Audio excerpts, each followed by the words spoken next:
চিলা পথাৰত ৰাইজে গাঁঠিৰ ধন ভাঙি শ্ৰমদান কৰি নিৰ্মাণ কৰিবলগীয়া হৈছে নগৰৰ পথ। নিৰ্বিকাৰ পৌৰসভা, নীৰৱ জনপ্ৰতিনিধি। চৰকাৰখনে সৰ্বদিশতে দেশৰ উন্নতিৰ ফটাঢোল বজালেও প্ৰকৃতাৰ্থত উন্নয়ন কেনে পৰ্যায়ত হৈছে সেয়া গ্ৰাম্যাঞ্চলসমূহৰ পৰিৱেশ দেখিলে উমান পাব পাৰি। কিন্তু আজি আপোনালোকক দেখুৱাম গ্ৰাম্যাঞ্চলৰ নহয় চিলাপথাৰ নগৰৰ মাজমজিয়াৰ উন্নয়নৰ দৃশ্য। এইটো চিলাপথাৰ জোনাই লিংক ৰোডৰ পৰা চিলা বৰখুলিলৈ যোৱা কাৰ্পুন পুলিপথ। নগৰখনৰ ৮ আৰু ৯ নং ৱাৰ্ডৰ এইটো এটা মুখ্য পথ। কিন্তু পথটোৰ অৱস্থা জৰাজীৰ্ণ।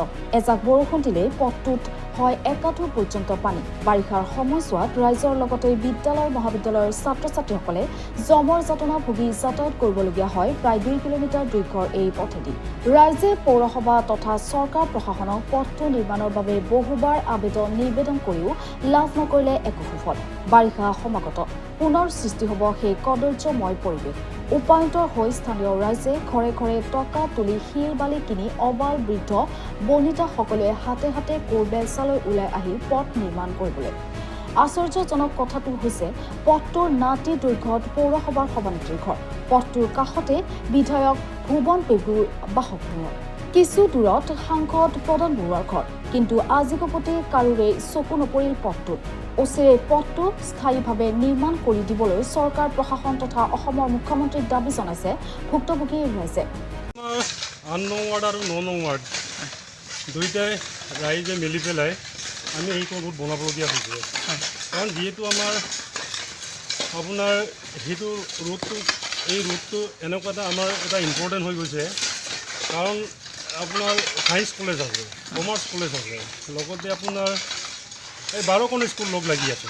স্পেক্ট্ৰাম আছে, চানবেলি আছে, উত্তপিয়ান আছে, ৰড মেকাউলি আছে। গতিকে গোটেই এই সংযোগী এই মেইন এই পথটোৱে হয়।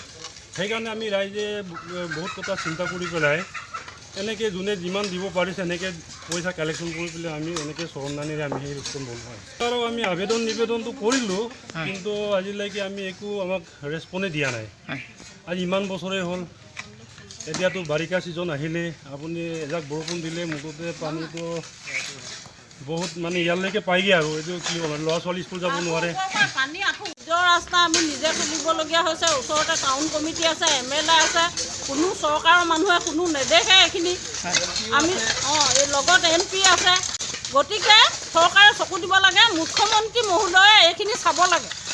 আমাৰ ৰাস্তা আমি কি কাৰণে তুলিবলগীয়া হ'ল আৰু চৰকাৰে কি কৰি আছে। আৰু চৰকাৰে সদায় ভোটে লাগে। টাউন কমিটি মেম্বাৰ আছে, ছেক্ৰেটৰী আছে। গতিকে ল'ৰা ছোৱালী স্কুল যায়, কোনো কামত ল'ৰা ছোৱালী মানুহে মাথা তুলি নিব লাগে, মটৰচাইকেলত উঠাই নিব লাগে। ৰাস্তা পাৰ হ'ব নোৱাৰি, গোটেই পানীয়ে একদম ডুব গৈ থাকে।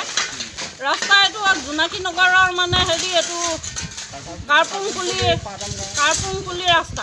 চৰকাৰে আমাক ৰাস্তাটো ফেভাৰ ব্লক পাৰি ৰাস্তাটো ভালকৈ বনাই দিব লাগে, ৰাইজৰ সুবিধা হয়। চিচিবৰ গাঁৱৰ পৰা বনমালী মহন্ত।